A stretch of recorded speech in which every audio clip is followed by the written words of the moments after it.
فإذا قضيت الصلاة فانتشروا في الأرض وابتغوا من فضل الله واذكروا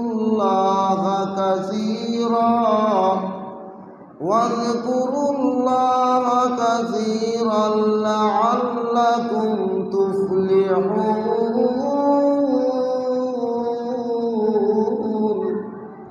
এই আয়াতের মধ্যে আল্লাহ রাব্বুল আলামিন বলেন, ফাইদা কুদিয়াতিস সালাতু, যখন তোমাদের নামাজ আদায় হয়ে যাবে, যখন তোমরা নামাজ পড়ে ফেলবা, ফান্তাশিরু ফিল আরদ, নামাজ আদায় করার পরে তোমরা হালাল রিজিক অন্বেষণের জন্য জমিনে ছড়িয়ে ছিটিয়ে পড়ো। তোমরা তোমাদের খেতে ফসলে কাজ করো, কারণ কাজ না করলে তো আসমান থেকে তোমাদের জন্য খাবার নাজিল হবে না। তোমাদেরকে দুনিয়াতে পাঠিয়েছি, তোমাদেরকে কর্ম করে খেতে হবে। এই জন্য আল্লাহ বলেন, ফাইদা কুদিয়াতিস সালাতু, যখন তোমাদের নামাজ আদায় হয়ে যাবে, নামাজ যখন আদায় করবা, ফান্তাশিরু ফিল আরদি, তোমরা জমিনে ইন্তেশার করো, জমিনে ছড়িয়ে পড়ো।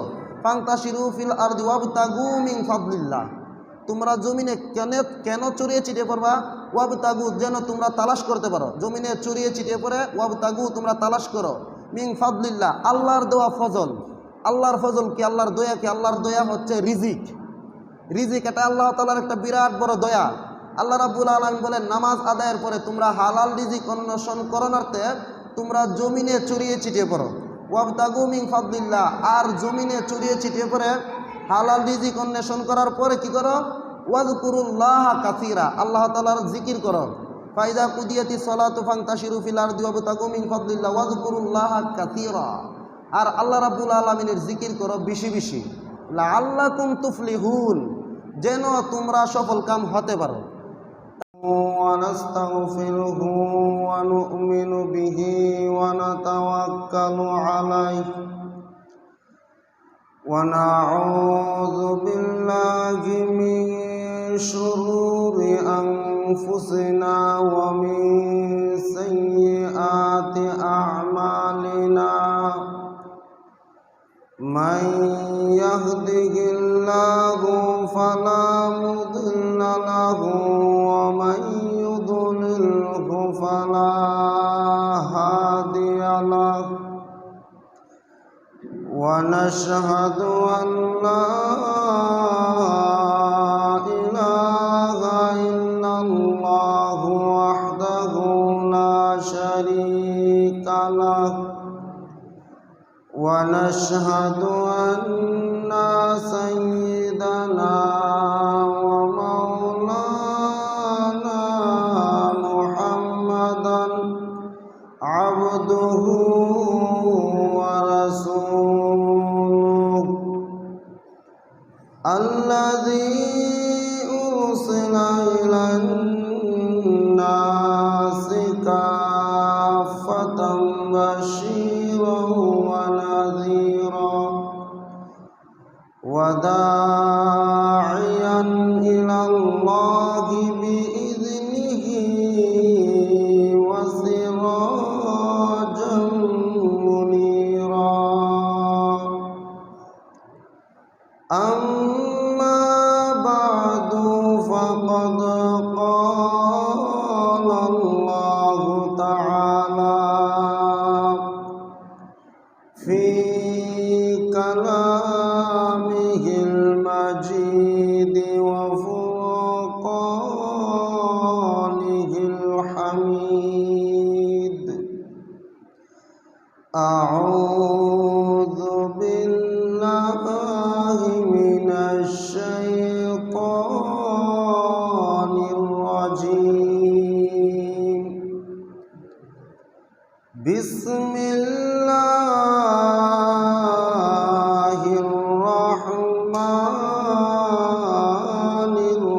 الرحيم. يا أيها الناس كلوا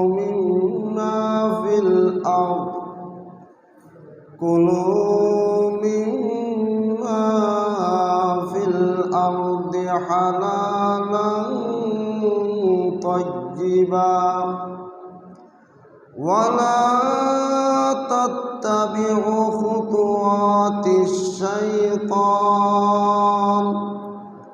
إنه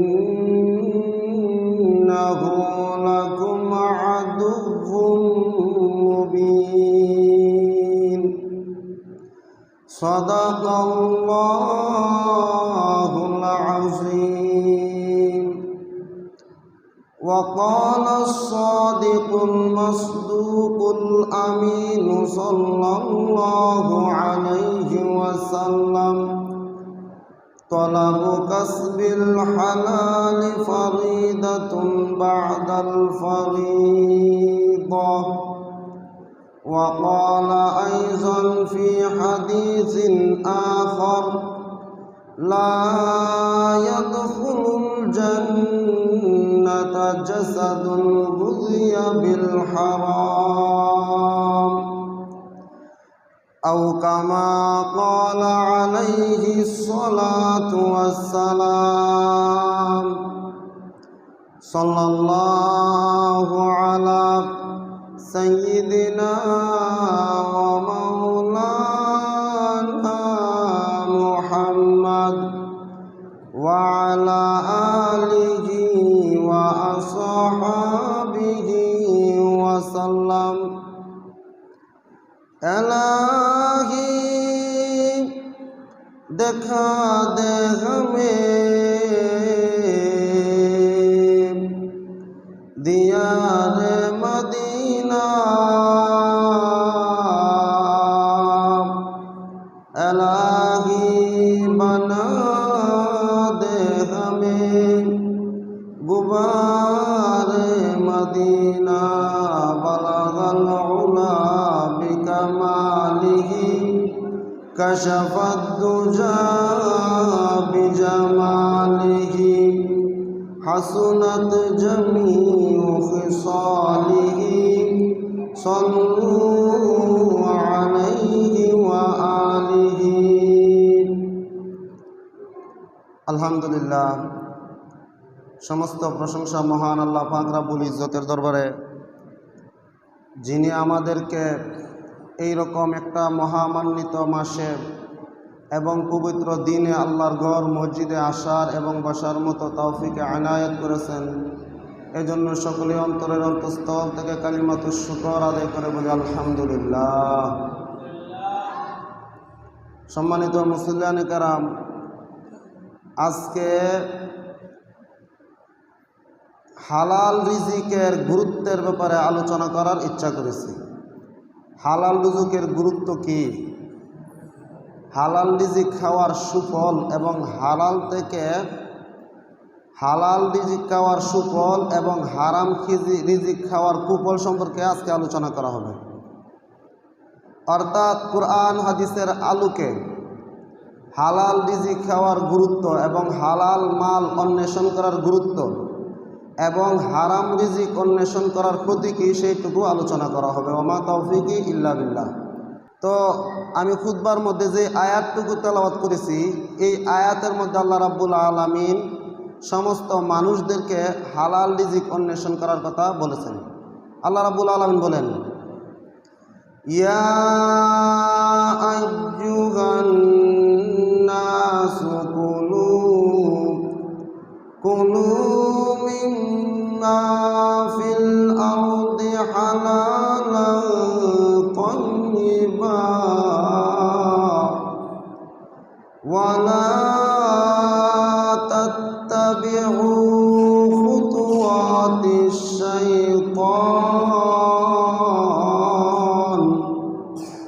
ইন্নাহু লাকুম আদুউম মুবিন।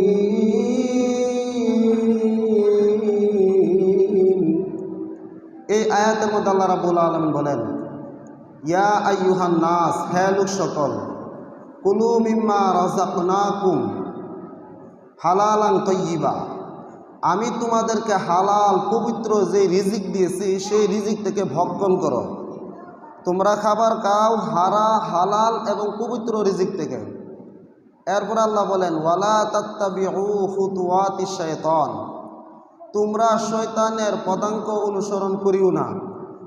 ইন্নাহু লাকুম আদুవ్বুম মুবিন, নিশ্চয় শয়তান তোমাদের প্রকাশ্য শত্রু। এই আয়াতের মধ্যে আল্লাহ রাব্বুল আলামিন সমস্ত মানুষদেরকে হালাল রিজিক খাওয়ার কথা বলেছেন। হালাল রিজিক খাওয়ার গুরুত্ব কি একটু পরে আমরা বুঝতে পারবো। তারপরে আমরা এখন শুনব যে রিজিক কই প্রকার। রিজিক হচ্ছে দুই প্রকার। একটা রিজিক হচ্ছে হালাল মাধ্যমে উপার্জিত, আর একটা রিজিক হচ্ছে হারাম মাধ্যমে উপার্জিত। তো আল্লাহ রাব্বুল আলামিন মানুষদেরকে হালাল রিজিক ভক্ষণ করার কথা বলেছেন। হালাল রিজিক কি? যে সমস্ত অন্যায় এবং হারাম পদ্ধতি থেকে বেঁচে নিজেকে বাঁচিয়ে হালাল পথে এবং হালাল মাধ্যমে টাকা পয়সা অর্থ সম্পদ উপার্জন করাই হচ্ছে হালাল রিজিক।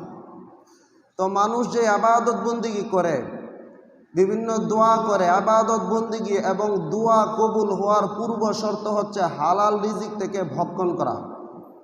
আমার কাপড় চোপড়, আমার পোশাক পরিচ্ছদ, আমার যত জুতা মোজা আছে, খাবার সহ সব কিছু যেন হালাল থেকে হয়। আল্লাহ রাব্বুল আলামিন হালাল খাওয়ার কথা বলছেন। এর অর্থ এটা নয় যে শুধু হালাল খাবার খেলেই চলবে। আর আমার বাড়ি গাড়ি যে নির্মাণ করেছি, তৈরি করেছি, সেটার মধ্যে হারাম টাকার হলে অসুবিধা নাই। আমার পরনের কাপড় চোপড় হারাম হলে অসুবিধা নাই। আমার জুতা মোজা হারাম হলে অসুবিধা নাই, বিষয়টা এমন না। বরং রিজিক দ্বারা সব কিছু রিজিক উদ্দেশ্য। আমার যে ঘর বাড়ি সেটাও আমার এক প্রকার রিজিক। আমার যে কাপড় চোপড় জুতা মোজা সেটাও রিজিক।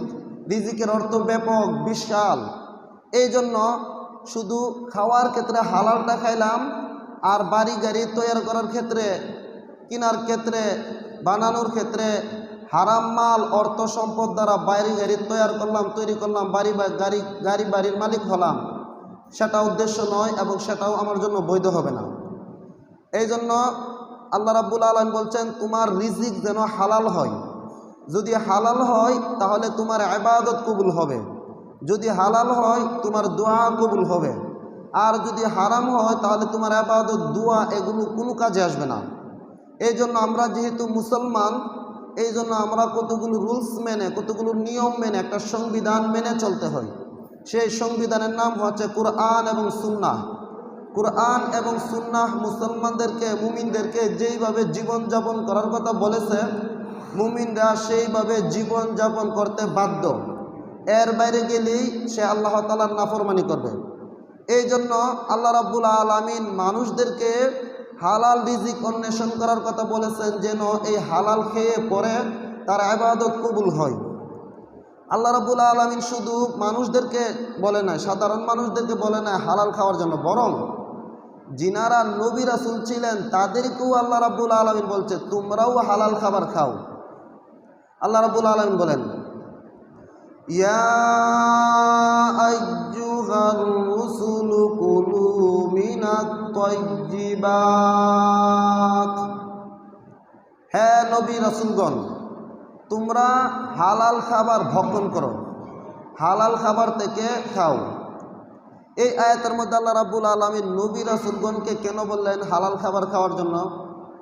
এটার দ্বারা এটা বুঝাইতে চাইতেছেন, যেই জায়গার মধ্যে নবী রাসূলগণকে আমি হালাল খাবার, হালাল রিজিক ভক্ষণ করার কথা বলতেছি, সেই জায়গার মধ্যে তোমরা তো সাধারণ মানুষ, তোমরা তো বতরিকে আওলাই, অবশ্যই হালাল খাবার খেতে হবে একটা। এরপর আল্লাহ রাব্বুল আলামিন নবী রাসূলগণকে বলেন ওয়া'মালু সলিহা, তোমরা হালাল খাবার খাও, আর 2 নাম্বার কাজ হচ্ছে নেক আমল করো, আমলে সলিহা করো। এরপর আল্লাহ বলেন ইন্নী বিমা তা'মালুনা আলীম।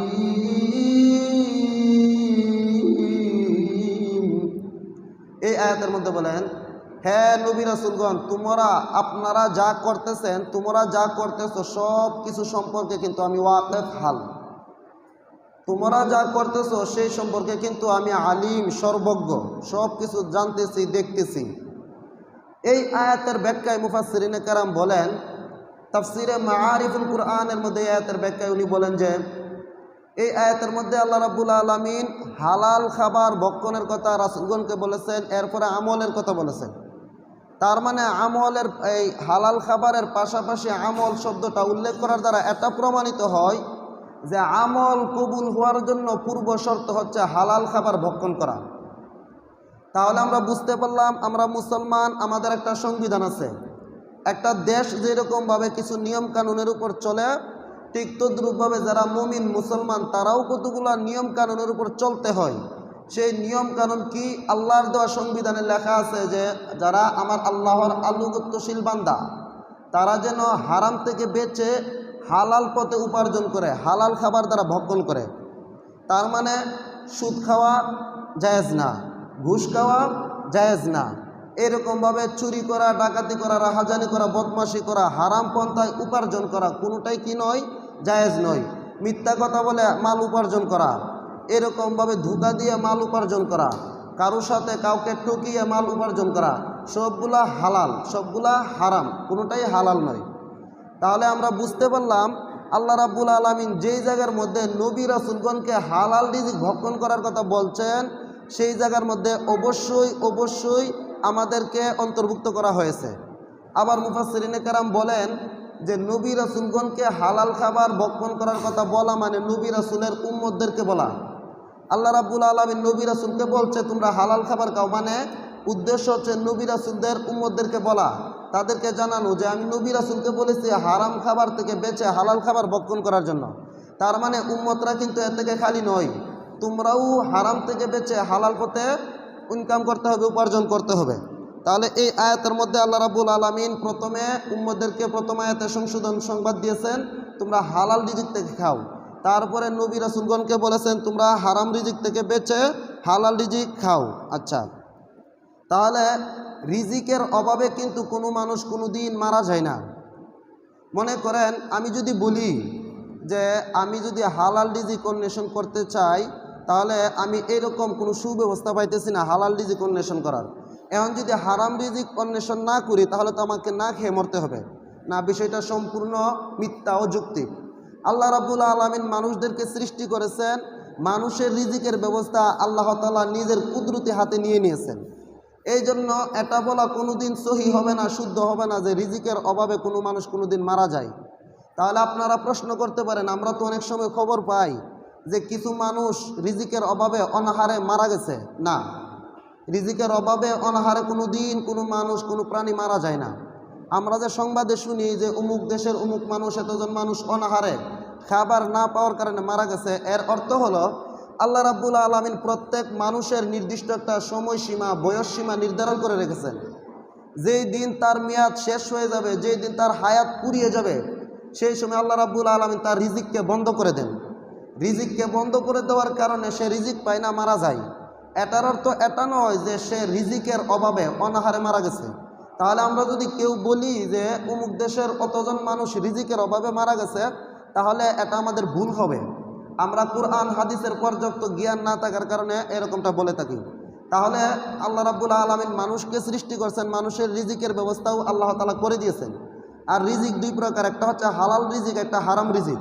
আল্লাহ রাব্বুল আলামিন মানুষদেরকে হালাল পন্থায় রিজিক উপার্জনের কথা বলেছেন, হারাম পন্থায় রিজিক উপার্জন করা থেকে বিরত থাকার কথা বলেছেন। আল্লাহ রাব্বুল আলামিন যে রিজিকের মালিক এ ব্যাপারে আল্লাহ কোরআনে বলেন ওয়ামা মিন দাব্বাতিন ফিল আরদি ইল্লা আলাল্লাহি রিজকুহা ওয়া ইয়ালামু মুস্তাকাররাহা ওয়া মুস্তাওদাআহা কুল্লু ফি কিতাবিম মুবিন।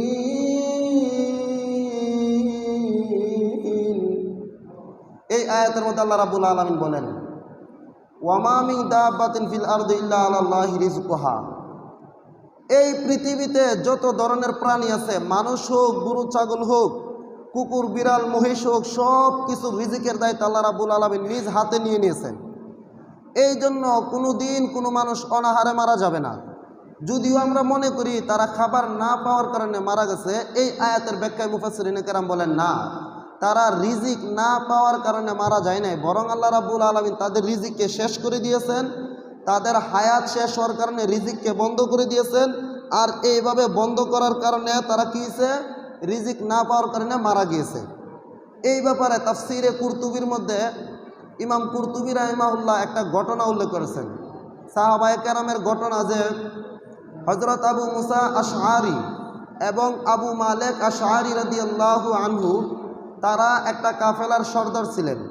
তারা কি করেছে, এই যে ইয়ামান থেকে মদিনার মধ্যে সফর করেছিল, সেখানে পৌঁছার পরে তাদের সফরের যে পাতেও ছিল, সাথে যে খাবার দাবার ছিল, সব কিছু শেষ হয়ে গেছে। এই মুহূর্তে তারা খাবারের সংকটে পড়ে রাসূলের কাছে একজন দূত পাঠিয়েছেন যে তুমি যাও, গিয়ে রাসূলকে বলো যে আমরা সফরের মধ্যে যেই পরিমাণ খাবার নিয়ে বের হয়েছিলাম সেই খাবারগুলো শেষ হয়ে গেছে, আপনি আমাদের জন্য খাবারের একটু সুব্যবস্থা করুন। এই কথা বলে যে দূতকে রাসূলের দরবারে পাঠিয়েছিল, সেই দূত রাসূলের কাছে যাওয়ার পরে দেখতে পেলেন রাসূলুল্লাহ সাল্লাল্লাহু আলাইহি ওয়াসাল্লাম আয়াত তেলাওয়াত করতেছেন। এই আয়াত, যে আয়াত এখন তেলাওয়াত করলাম, ওয়ামা মিন দাব্বাতিন ফিল আরদি ইল্লা আলাল্লাহি রিজকুহা ওয়া ইয়ালামু মুস্তাওদাআহা ওয়া মুস্তাকাররাহা কুল্লু ফি কিতাবিন মুবিন।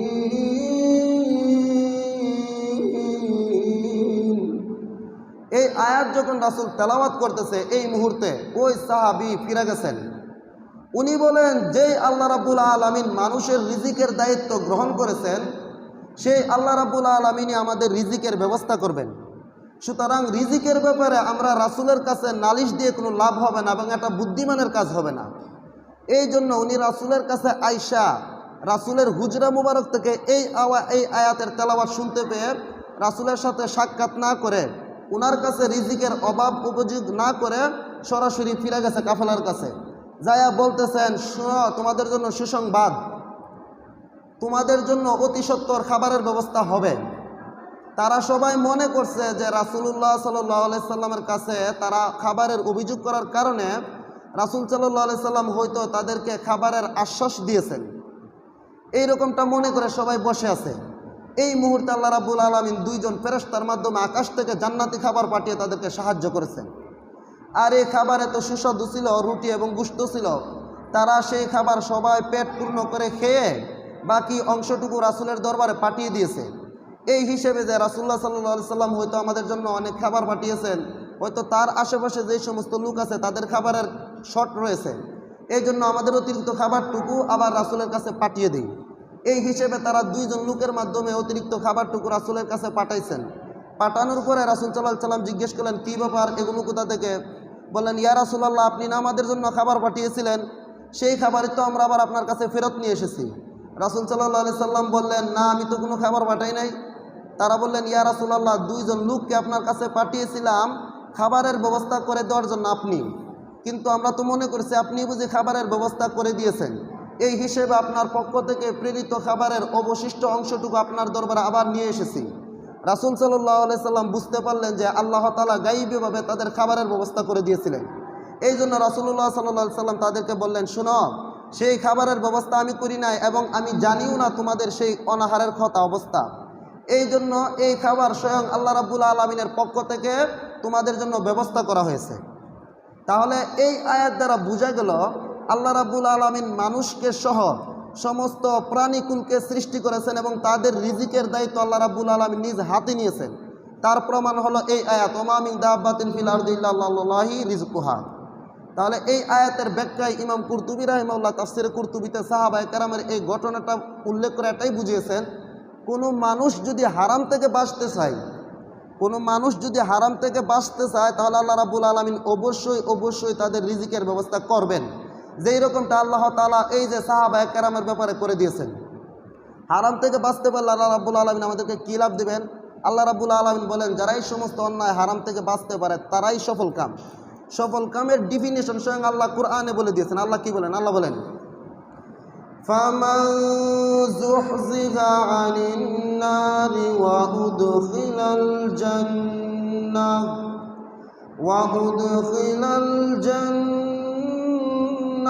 ফাকাদ ফাজ ওয়া মাল হায়াতুদ দুনিয়া ইল্লা মাতাউল গুরুর।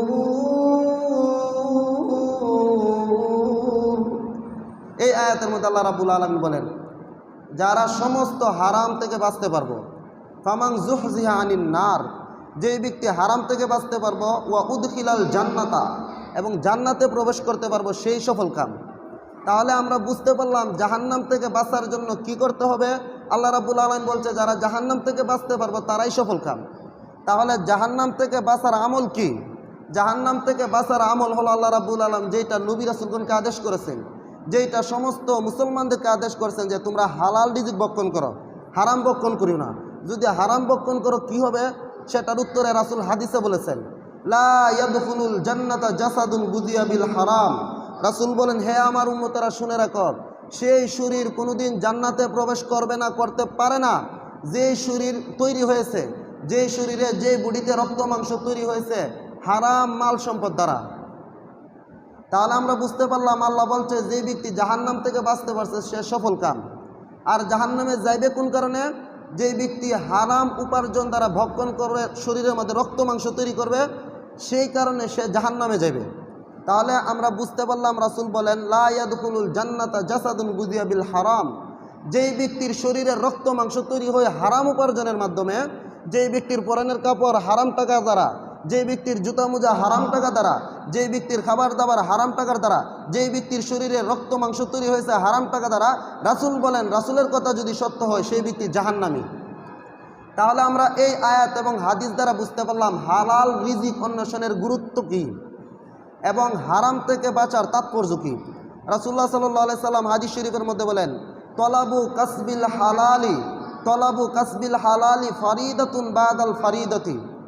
হ্যাঁ উম্মতেরা শুনে রাখো, ফরজ নামাজ যেরকম ফরজ, ফরজ রোজা যেরকম ফরজ, যাকাত দেওয়া যেরকম ফরজ, হজ আদায় করা যেরকম ফরজ, ঠিক তদ্রূপভাবে একটা ফরজ হলো তোমরা তোমাদের পেট পালার কারণে, তোমরা তোমাদের পেট পালার জন্য হালাল পন্থায় রিজিক অন্বেষণ করা। দুনিয়ার মধ্যে যারা কাজকর্ম করে, মাঠে ময়দানে চাকরি বাকরি করে হালাল তরিকায়, তারা কেন করে? তাদের এই হালাল তরিকায় উপার্জন করাটা তাদের জন্য ফরজ। নামাজ যেরকম ফরজ, আমি আমার পরিবারকে, আমি আমার নিজেকে হালাল তরিকায় চালানোর জন্য, হালাল তরিকায় উপার্জন করাও আমার জন্য ফরজ। এই জন্য আমরা যদি হারাম তরিকায় উপার্জন করি, আল্লাহর কথার নাফরমানি করলাম, আল্লাহর অবাধ্যতা করলাম, রাসূলের অবাধ্যতা করলাম এবং নিজে সীমা লঙ্ঘন করাকে নিজেকে জাহান্নামের অধিবাসী বানাইলাম। আল্লাহ রাব্বুল আলামিন সূরাতুল জুমার মধ্যে বলেন, فَإِذَا قُضِيَتِ الصَّلَاةُ فَانتَشِرُوا فِي الْأَرْضِ وَابْتَغُوا مِن فَضْلِ اللَّهِ وَاذْكُرُوا اللَّهَ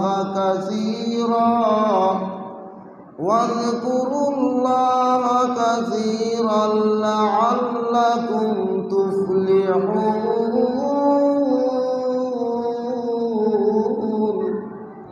এই আয়াতের মধ্যে আল্লাহ রাব্বুল আলামিন বলেন, ফাইদা কুদিয়াতিস সলাতু, যখন তোমাদের নামাজ আদায় হয়ে যাবে, যখন তোমরা নামাজ পড়ে ফেলবা, ফান্তাশিরু ফিল আরদ, নামাজ আদায় করার পরে তোমরা হালাল রিজিক অন্বেষণের জন্য জমিনে ছড়িয়ে ছিটিয়ে পড়ো।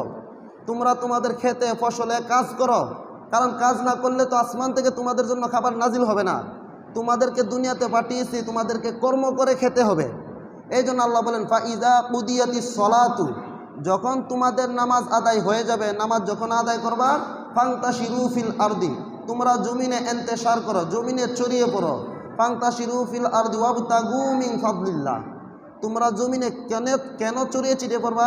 ওয়াবতাগু, যেন তোমরা তালাশ করতে পারো, জমিনে ছড়িয়ে ছিটিয়ে পড়ে ওয়াবতাগু, তোমরা তালাশ করো, মিন ফাদলিল্লাহ, আল্লাহর দেওয়া ফজল। আল্লাহর ফজল কি? আল্লাহর দয়া কি? আল্লাহর দয়া হচ্ছে রিজিক। রিজিক এটা আল্লাহ তাআলার একটা বিরাট বড় দয়া। আল্লাহ রাব্বুল আলামিন বলেন নামাজ আদায়ের পরে তোমরা হালাল রিজিক অন্বেষণ করণার্থে তোমরা জমিনে চড়িয়ে ছিটিয়ে পড়ো। ওয়াবতাগু মিন ফাদলিল্লাহ, আর জমিনে চড়িয়ে ছিটিয়ে পড়ে হালাল রিজিক অন্বেষণ করার পরে কি করো? ওয়াজকুরুল্লাহ কাসীরা, আল্লাহ তাআলার জিকির করো। ফাইদা কুদিয়াতি সলাতু ফান্তাশিরু ফিল আরদি ওয়াবতাগু মিন ফাদলিল্লাহ ওয়াজকুরুল্লাহ কাসীরা, আর আল্লাহ রাব্বুল আলামিনের জিকির করো বেশি বেশি। লাআল্লাকুম তুফলিহুন, যেন তোমরা সফল কাম হতে পারো। তাহলে এই আয়াতের মধ্যে আল্লাহ রাব্বুল আলামিন স্পষ্টভাবে বলে দিয়েছেন, হ্যাঁ দুনিয়াবাসী শুনে রাখো, তোমাদেরকে আমি দুনিয়াতে পাঠিয়েছি, তোমাদের রিজিকের ব্যবস্থা করা আমি আল্লাহ তাআলার হাতে, আর তোমরা কিভাবে রিজিক অন্বেষণ করবা সেটাও আমি তোমাদেরকে বলে দিয়েছি। সেটা হচ্ছে হারাম থেকে বেঁচে হালাল তরিকায় উপার্জন করো। আর শুনে রাখো, শয়তান কিন্তু তোমাদের প্রকাশ্য শত্রু। ইন্নাহু আদুউম মুবিন, শয়তান তোমাদেরকে লোভ দেখাইবে, শয়তান তোমাদেরকে পথভ্রষ্ট করার চেষ্টা করবে। কিভাবে? যে হালাল তরিকায় অন্বেষণ করতে গেলে বাড়ি গাড়ি করা যাবে না। আপনারা জানেন বাংলাদেশ সরকার দুর্নীতি দমন করার জন্য দুর্নীতি দমন কমিশন গঠন করে রেখেছে। কেন করছে? কারণ সমাজের সর্বত্র দুর্নীতি ব্যাপক হারে ছড়িয়ে পড়েছে। এটাকে দমন করার জন্য সরকারিভাবে উদ্যোগ নেওয়া দরকার। সেই হিসেবে তারা সরকারিভাবে উদ্যোগ নিতেছে, কিন্তু তারা কি সফল হইতে পারতেছে? অবশ্যই না। শেখ হাসিনার যে পিউন, সাধারণ পিউনও 400 কোটি টাকার মালিক হয়ে যায়। সে তার গ্রামের বাড়িতে আসা যাওয়ার জন্য হেলিকপ্টার ব্যবহার করে, হেলিকপ্টার ছাড়া বাড়িতে আসা যাওয়া করে না। একটা পিউনের দুর্নীতির অবস্থা যদি এমন হয়, তাহলে যারা বড় বড় আমলা কামলারা বসে রয়েছে বড় বড় পোস্টে, তাদের অবস্থা কি হবে? আমি নাম বলতে চাই না, আপনারা জানেন বাংলাদেশের এরকম বহু বড় বড় কর্মকর্তা আছে যারা সুইস ব্যাংকে কি পরিমাণ টাকা আছে, যারা দুর্নীতি দমন কমিশনের জব করতেছে, তাদের ক্যালকুলেশনে ধরায় না, তাদের ক্যালকুলেশনের জন্য হিসাব করে কুলাইতেছে না, এরকম অবস্থা। আমি নাম মেনশন করতে চাই না, এরকম কিছু আছে। তাহলে শয়তান এটা কেন করে? ওই যে শয়তানের অনুসরণ করে। আল্লাহ বলছেন ওয়ালা তাত্তাবিউ খুতুওয়াতিশ শয়তান, তোমরা শয়তানের পদাঙ্ক অনুসরণ করিও না, কারণ শয়তান তোমাদের প্রধান শত্রু। ইন্না শয়তানা আদুউম মুবিন, তোমাদের প্রকাশ্য শত্রু। শয়তান বলবো। আর এই জমানার মধ্যে হালাল তরিকা ইনকাম করলে গাড়িতে চলা যাবে না, হালাল তরিকা অন্বেষণ করলে বাড়ি গাড়ি করা যাবে না। গুলশান, বনানী, ধানমন্ডি, বাড়িধারা, বসুন্ধরা এইসব উন্নত এলাকায়, আবাসিক এলাকায় বাড়ি গাড়ি করা যাবে না। তাহলে কি করতে হইব? শয়তান এসব বুদ্ধি দিছে, তোমাকে না বড় পোস্টে একটা চাকরি দেওয়া হয়েছে, তুমি সেটার মধ্যে টেবিলের নিচ দিয়ে গ্রহণ করো, উপর দিয়ে গ্রহণ করো না। এবারে কি করে? ওই যে ডয়ারটা টান্দা খুললা, আমি তো এই টাকা হাতে নিই না, তুমি ডয়ারে তুই যাও, ডয়ারে রাখা যাও। তাহলে এই হচ্ছে দুর্নীতি করার একটা সূক্ষ্ম কৌশল। তারা কি করে? ডয়ারটা টান দিয়ে তুই দেয়, বান্ডেলটা ওই ডয়ারে রেখে যাও, কারণ এইসব টাকা আমি হাতে ধরি না। আবার করে কি টেবিলের উপর দিয়েও দেওয়া যাবে না, টেবিলের নিচ দিয়ে দেয়, নিচ দিয়া। আচ্ছা, তাহলে এইরকমভাবে সবাই না, আবার আমি সবাইকে বলতেছি না, কিছু আল্লাহর বান্দা আছে এইরকম আমানতের জায়গায় বৈশা তারা আমানতদারিতা রক্ষা করে। আর কিছু জালেম আছে, তারা কি করে? আমানতের আসনে বৈশা আমানতের খেয়ানত করে। আল্লাহ রাব্বুল আল্লাহ রাসূল সাল্লাল্লাহু আলাইহি ওয়াসাল্লাম হাদিস শরীফের মধ্যে বলেন যে ইজা উসনিদাল আমরু ইলা গায়রি আহলিহি ফান্তাজিরিস সাআ, যখন যোগ্যতার আসনে অযোগ্য লোককে বসানো হবে তখন তোমরা কিয়ামতের অপেক্ষা করিও। কিয়ামতের অপেক্ষা কোন সময়? কাইফা ইদাতুহা ইয়া রাসূলুল্লাহ, আমানতের খেয়ানত কিভাবে হয়? তখন উনি বলছেন যখন ইজা উসনিদাল আমরু ইলা গায়রি আহলিহি ফান্তাজিরিস সাআ, যখন যোগ্য লোকের জায়গার মধ্যে অযোগ্য লোককে বসানো হয় তখনই আমানতের খেয়ানত হয়। সম্প্রতি একটা ঘটনা বাংলাদেশে চলমান, সেই ব্যাপারে আমি কোনো কথা বলতে চাই না। মেন কথা হচ্ছে যে যেটার যোগ্য তাকে সেইটা দেওয়াই হচ্ছে তার প্রতি ইনসাফ করা, আর অযোগ্য লোককে ক্ষমতার আসনে বসানোর দ্বারাই দুর্নীতি বেড়ে যায়। তাহলে এই আয়াতের মধ্যে আল্লাহ রাব্বুল আলামিন কি বলছে? যে তোমরা হালাল রিজিক অন্বেষণ করো। আল্লাহ রাব্বুল আলামিন সরাসরি সূরা জুমাতে বলছেন নামাজ আদায়ের পরে হালাল রিজিক অন্বেষণের জন্যে তোমরা জমিনে চড়িয়ে চিটিয়ে পড়ো। এরপর আল্লাহ রাব্বুল আলামিন নবী রাসূলকে আদেশ করছেন কুলু মিনাত তাইয়্যিবাত, তোমরা হালাল রিজিক থেকে ভক্ষণ করো। আমি দুই একটা ঘটনা বলে খুব সংক্ষিপ্তভাবে ঘটনা বলে শেষ করে দিতেছি। দারুল উলুম দেওবন্দের এলাকার একটা কাহিনী ভারতের। সেখানে একজন গরিব লোক ছিল, দিনমজুর। সে প্রত্যেক দিন বাগান থেকে, জঙ্গল থেকে ঘাস কেটে কেনে বাজারে বিক্রি করত, আর সেই টাকা দিয়ে সে সংসার চালাইতো এবং বছরের একটা দিন হুজুরদেরকে দাওয়াত করে খাওয়াইতো। তো হুজুররা কি করতো? তার দাওয়াতের অপেক্ষায় সারা বছর অপেক্ষা করত কোন দিন ওই ব্যক্তির বাড়িতে দাওয়াতরা আসবে। কেন? কারণ হচ্ছে সেই লোকের ইনকাম সম্পূর্ণ হালাল ছিল, বিন্দুমাত্র সন্দেহ ছিল না। সে ঘাস কেটে বাজারে বিক্রি করতো 6 পয়সায়, 2 পয়সা গরিব মিসকিন এতিম বিধবাদের পেছনে খরচ করত, আর 2 পয়সা তার সংসার চালানোর পেছনে খরচ করত, আর 2 পয়সা রেখে দিত বছরে একটা সময় সেই টাকা দিয়ে, সঞ্চিত টাকা দিয়ে আলেম উলামা, হক্কানি রব্বানি আলেম উলামা পীর মাশাইখদেরকে দাওয়াত করে খাওয়াবে। তাহলে তার ঘরের খাবার খাওয়ার ফলে উলামাদের কী অবস্থা হতো? দারুল উলুম দেওবন্দের সদরুল মুদাররিসিন ইয়াকুব নানুতুবি রাহিমাহুল্লাহ বলেন, যখন তার ঘরে আমরা খাবার খাইতাম 40 দিন পর্যন্ত আমাদের নূরের মধ্যে, আমাদের অন্তরে নূর পয়দা হইত। 40 দিন পর্যন্ত আমাদের অন্তরের মধ্যে আমরা নূর পরিলক্ষিত করতাম। কারণ হচ্ছে তার রিজিক হালাল, তার রিজিকে বিন্দুমাত্র সমস্যা নেই। এই জন্য উনি বলেন এই 40 দিন পর্যন্ত আমাদের ইবাদত করতে ভালো লাগতো, যেন মনে হইতেছে আমাদের সব দোয়া কবুল হইতেছে। এই ইয়াকুব নানুতুবি রাহিমাহুল্লাহ আরও একটা ঘটনা বলেন, একবার এক ব্যক্তির বাড়িতে আমরা দাওয়াত খেলাম। দাওয়াতের প্রথম লুকমা গ্রহণ করার পরেই আমার মনে হলো যে তার ইনকামের মধ্যে ভেজাল আছে। এই জন্য আমি দ্বিতীয় লুকমা গ্রহণ করি নাই। এক লুকমা খাওয়ার কারণে 2 মাস পর্যন্ত আমার ইবাদতে মন বসে নাই।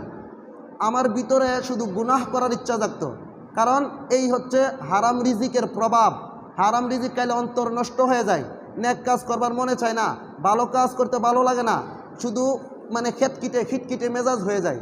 আর যদি কেউ হালাল রিজিক অন্বেষণ করতে পারে, এতে করে তার দোয়া কবুল হবে, তার ইবাদত বন্দেগী কবুল হবে। তাহলে আমরা বুঝতে পারলাম হালাল রিজিকের আরও অনেক লম্বা চূড়া অনেক ঘটনা আছে, ইনশাআল্লাহ আগামী সপ্তাহে বলা হবে, আজকে সময় নাই। বলতেছিলাম যে হালাল রিজিক ভক্ষণ করলে দোয়া কবুল হয়। হাদিস আল্লাহ রাসূল বলেন যে এক লোক আয়সা মরুভূমি থেকে সফর আয়সা বলতেছে, হে আল্লাহ, ইয়া রব ইয়া রব ইয়া রব, আমার এই দোয়া কবুল করুন, এই দোয়া কবুল করুন। রাসূল বলেন তার দোয়া কবুল হবে না। সে যদিও আকাশের দিকে হাত উঠিয়ে দোয়া করতেছে, কিন্তু তার দোয়া কবুল হবে না। কেন? রাসূল কারণ হিসেবে বলেন তার রিজিক হালাল ছিল না, তার পরনের কাপড় হারাম, তার রিজিক হারাম, এই জন্য তার দোয়া কবুল হবে না, তার কোনো ইবাদত আমল বন্দেগী কবুল হবে না। এই জন্য সর্বশেষ আমি একটা কথা বলতে চাই, আমি আপনাদের সবার প্রতি সুধারণা আছে, সবাই হালাল তরিকা উপার্জন করেন, সেটা আমার সুধারণা। তবে এরপরেও যদি ভুলে বা শয়তানের দুকায় পরে কারো রিজিকে হারাম সংমিশ্রণ ঘটে, দয়া করে আপনারা আমাদেরকে দাওয়াত করবেন না। কারণ আমরা চাই হারাম থেকে বেঁচে থাকার জন্য। যদি কারো রিজিকে এরকম সমস্যা থাকে, তাহলে আপনারা আমাদের হুজুরদেরকে দাওয়াত করবেন না। যদি অগত্যা দাওয়াত করতেই হয়, তাহলে কারো থেকে 1000 টাকা হাওলা দানবেন, আইনা হুজুরদের দাওয়াতের ইন্তজাম করবেন, এরপরে হুজুরকে দাওয়াত করবেন। যদি দাওয়াত করেন জান্না বুঝা হারাম খাওয়ান, তাহলে সেই গুণ আপনার হবে, হুজুরের কোনো দায় হবে না। আমরা আমাদের কথা বলে দিয়েছি, যারও ইনকামে বেজাল থাকলে কারু, তাহলে আপনারা দাওয়াত করবেন না। যদি করতেই হয়, কারো থেকে 1000 টাকা হাওলা দানবেন, আইনা হুজুরের দাওয়াতের ব্যবস্থা করবেন। ওয়া আখিরু দাওয়ানা আনিল হামদুলিল্লাহি রাব্বিল আলামিন। বাকি পর্ব আগামী জুমাতে হবে ইনশাআল্লাহ।